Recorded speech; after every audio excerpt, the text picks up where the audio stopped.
Welcome to another edition of Business Success Stories. Today we are being joined by Dan Corbett, and he is the proud owner of not just Hungry Charlie's food truck, but has also transitioned into a permanent location called Hungry Charlie's Lunchbox. So Dan, first of all, thank you so much for being here with us today and being willing to chat and share some of your lessons and wisdom about your business. Thanks for having me. To kick it off, tell us a little bit about Hungry Charlie's. What is Hungry Charlie's? How did you get it started? Where did the idea come from? My wife and I have been in the restaurant business probably most of our working lives, and combined we have about 53 years of experience. And during the pandemic, we were both managing, restaurants, and it kind of got out of control, and we were working 70 or 80 hours a week managing, because we had obviously staff shortages, and the company itself had laid people off. And so we had a dream earlier in our lives that we wanted to own our own restaurant. And at first the overhead and everything of having a brick and mortar is a little bit more expensive, a little more manageable when you do a food truck. And so I started searching for food trucks and found one rather fast, and my wife gave me the okay to buy it. And when your wife tells you that you can buy a food truck, you just do it. So we bought it. We had a really good plan at the time of how we were going to manage it and what kind of food we wanted to have. We have a really good group of support friends and family around us, and so we thought we could give it a shot. And we went and picked it up, and less than a month later, we were getting everything in order, the permits and everything that we needed to do to open. And it just kind of started there, and then it just kind of Rolling Stone, it just got a really great following, and we seemed to do really well. And then after last winter, we were open most of the winter, and it was super cold. We decided that maybe we'd try to get into a place that was a little more warm, so I didn't have to freeze all winter. And then this spot down here just kind of accidentally happened. It was a previous owners of the business that were here are friends of the family, and they weren't going to reopen, and we just kind of started going, and it just happened. And now your permanent location, your brick and mortar location, is located in downtown Waterloo. So tell us what the address is. 206 East 4th Street, where I tell everybody we're between where Newton's is and Screaming Eagle is, right across from Black's building. So we have a great view. We're in a building that's 150 years old. It's really neat. Lots of open brick and really cool floors and stuff. So yeah. And I have to say, I was in there and I loved the Lunchbox theme. It's very nostalgic for some of us that have been around for a while to go back and revisit the days of the metal lunch boxes and all the themed around TV shows and our favorite iconic characters. So I think I had just a ball walking around thinking, oh my gosh, I had that lunchbox, or that was the lunchbox I always wanted but didn't get. So I love the atmosphere. Now, how long have you been open overall with the food truck and the location? We opened in July of 20 in the food truck, and we've been open at this location since November 28th last year. So since we've only been open for less than 2 months, but yeah, overall, I guess it would be coming on a couple of years worth this year with both. It's really happened really fast. A lot of things have gone in perfect order, and we've made money, and we were accepted in all the festivals, and we would take any booking that we could get. I would drive anywhere. We've driven 2 hours away to serve lunch to people at a factory, and we'll do anything to get our name out there. But yeah, so less than 2 years. I'm really happy with where we're at. That's awesome. That's awesome. And to open in such a challenging time is really incredible. So tell us a little bit about who your target market is, or who your preferred client, who's best served at Charlie, Hungry Charlie's? Right now we're targeting lunch for downtown people, but I feel like everybody's there. We're open till 6. We'd like to serve more people dinner.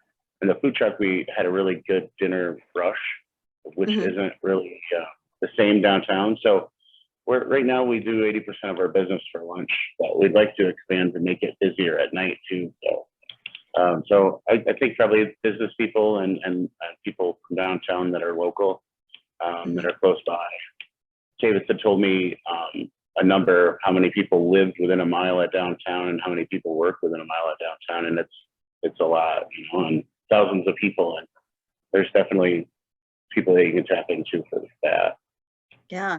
So tell us a little bit about your menu. What is your hottest item or most beloved item, and how did you come about the menu that you serve?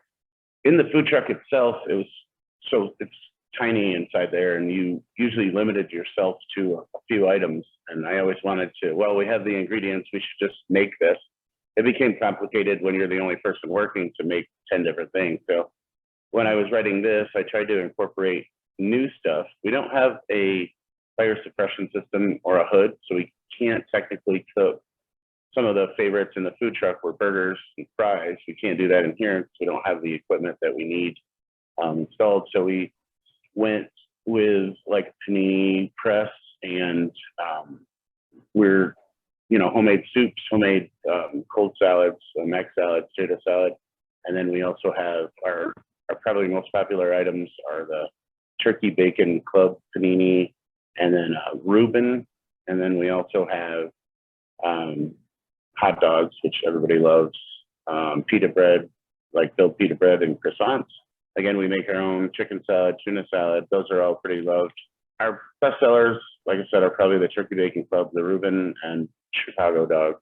People really do like to try different stuff, and it's great to have a fairly large menu here, though. So you have really the traditional sort of sandwich shop kind of menu, but with your own twists on some of the sandwiches, and everything is your recipes.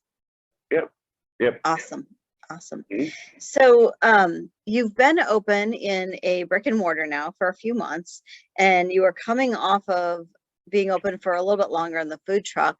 What do you feel is the biggest benefit to having the restaurant space versus being in the food truck? Storage is a big one. A lot of the times with the truck, you'd have to like purchase your items or whatever on a daily basis, or a couple of times a week, as opposed to here, I get one truck a week and I have a walk-in fridge which stores all of that. That'll become helpful when the food truck gets fired back up, when it gets warmer out. Just the freedom to be able to do what I want to do here, and to be able to store it and keep what I need, and have enough to where I don't have to run out to the store or to Martin Brothers every day. It was time consuming, and the truck could do that. Awesome. So some time savings for sure. And then I would guess that being able to buy a little bit more in bulk probably helps you a bit with keeping some costs down. Yes, Would that be fair to say? Yeah. So as you have gone through this journey of first opening a food truck and then navigating a physical location, what's one of the biggest lessons that you've learned that you feel like would be important for anybody thinking about going on this kind of journey to know up front? I think for me, it was a lot of time. Obviously, you have to put a lot of time in. If you're paying somebody else to do it for you on a job that you can do yourself, you won't make as much money. For me, it was definitely learning how to do stuff and making sure I had a good support staff. And my years in the restaurant business, if something can go wrong in the food truck, it did. Like in 1 week, we had a generator problem, an electrical problem, a propane problem, all of them. But I have a really good group of people around me, and everybody kind of helps me, and I've got good connections in different places, and it was good to have people that you trust to take care of stuff in their businesses and stuff, because I've dealt with them in the past. I would say probably mostly is time. make sure you are willing to put the time in to be successful. Because it's hard to do it if you don't believe in yourself, and you really have to get to it. I spent a lot of times at the beginning working 20 hours. Not that I would suggest that for other people. Maybe being able to manage your time better is good. My wife has been a huge asset to me when it comes to stuff like that. She kind of reminds me that I need to, think of myself before I do something crazy or, spend 21 hours working in a day. But so what I'm hearing you say is sort of a mix of things. One, being willing to learn new skills and being open to learning. Two, having a great support system and network of people that you can tap into that you trust to help you and support you along the way. And I think that is such a huge point for so many business owners. I also heard you talk about belief in yourself and in your product. And it's interesting that word belief has come up a lot over the last few weeks in my business, working with clients and new leaders, things like that, where that word of you have to believe in yourself, but how do you build that belief? And so I think it's the small wins along the way that tend to help build the belief in what you're doing. So I'm sort of curious, what would you say has been your most impactful win since you started Hungry Charlie's? when we got to a certain sales goal, I think our growth goal got to a certain point. That was probably the best win for us. And we were out of the red pretty fast. We started making money pretty fast, all in all. And the same for here as well. So I think that was the biggest win for us, is actually making it work, being careful about how we spent money or how we purchased stuff. Yeah, that was the biggest thing for us, was to actually be successful at doing it. Like we feel like we won because we weren't losing money, I guess. I don't know how to put it. Yeah. Horror stories for businesses. So the restaurant industry is years. So yeah. And the restaurant industry is notoriously challenging anyway.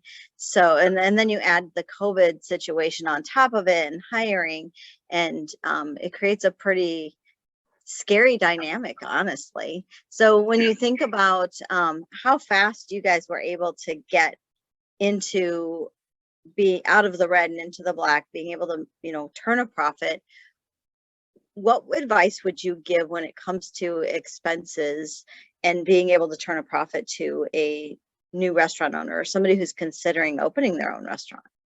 For us, we've noticed when we've gone around to a couple other small businesses that have opened within the area, and it seems like a lot of people are spending a whole lot to get open. And for me, it was finding a good deal on, maybe not buying a brand new machine, maybe buy something that's, lightly used or something. And in the time where a lot of places are going out of business, it's a perfect opportunity to find stuff that you can use. We went to one business and they had overspent on some equipment, and it was hard for me to try to grasp that. To make money, you have to, earn X amount of dollars to cover that piece of equipment. Obviously, having great equipment is good, but for me, it's start with what you can afford, and then do what you can do. Make sure you have the good stuff, and make sure it works, and make sure you have it checked and everything. But it's definitely, maybe don't, maybe spend what you got at first. It's just kind of like in life for us, buy what you can afford, I guess. And that's for us, it was spending less, getting a better deal on something. We went around to the restaurant auctions and bought equipment that was a lot cheaper, but still works and still gets the job done. And from previous owners and different things, we've picked up some equipment along the way and kind of made it around, what we could afford, I guess. So. Yeah, I think that's super important when you think about bootstrapping a business. And so many times I see business owners have this beautiful vision and they think they have to get there right now, which means they have to spend a lot of capital getting the best of the best, when really it's just getting open and starting to build the brand and build the reputation and the following so that you can continue to up level. And I think that's also part of just having a good vision for what you want it to look like, and what's the minimum viable product, as they say in the software world, that will get you up and rolling so that you can start serving who you need to serve. So tell us, if somebody is interested in getting a hold of you for food truck services, whether it's to provide lunch for their team or have at an event that they're doing, what does that look like? How do they get a hold of you? We do have a Facebook business page, an Instagram account, and we're on Snapchat. We're on all the social media platforms. But email is probably the best way to get a hold of us, or calling either the store or probably the store and leave a message. Like I said, if you send us messages, we get messages on Square, we get messages on Facebook. Most of the time people email us and then we start the discussion. People also get in touch with us on Instagram as well. So for me, we have a logbook and we just log every message. We check, between my wife and I, we check our messages daily to make sure we don't miss anyone. And then we start the conversation, or we begin to have it. And as soon as possible, it's probably the best for us too. And we're already booking dates this year that are in October. Wow. So it's pretty, we've got a planner full of dates that we're interested in, or, just different things. What would be the email address that they would reach out to you, and the phone number? It's 319-610-9355. That's the store. And then the email address is hungry.charlies@gmail.com. Charlies is CHARLIES. And we'll make sure that we put that into the details below the video, so that if anybody wants to reach out, and we'll also put the address of your physical location. Again, it has a great nostalgic feel, and it felt to me almost like walking around a museum with all of the cool lunch boxes. So it's just a great place to stop into. Very friendly environment with a cool vibe. So last question, anything else that you want to share or that we should know about Hungry Charlie's before we end our conversation today? We're definitely family-based. Between my wife and I, we have 5 kids, and we have a couple of grandkids, and we're definitely family-based, and we're, as crazy as it sounds, we love our community and everything, so we always want to help any way we can. Our biggest thing, especially on the truck, we would during the pandemic, there was some kids in the neighborhood, and they didn't always seem to have enough to eat, but I always try to help them out. If anybody ever needs any help or any questions asked or anything, feel free to stop down, or if you need something to eat, come by, we'll take care of you. Like, our biggest thing is to take care of our community, because our community is kind of taking care of us, so we want to definitely be there for people. I love that. That is so awesome.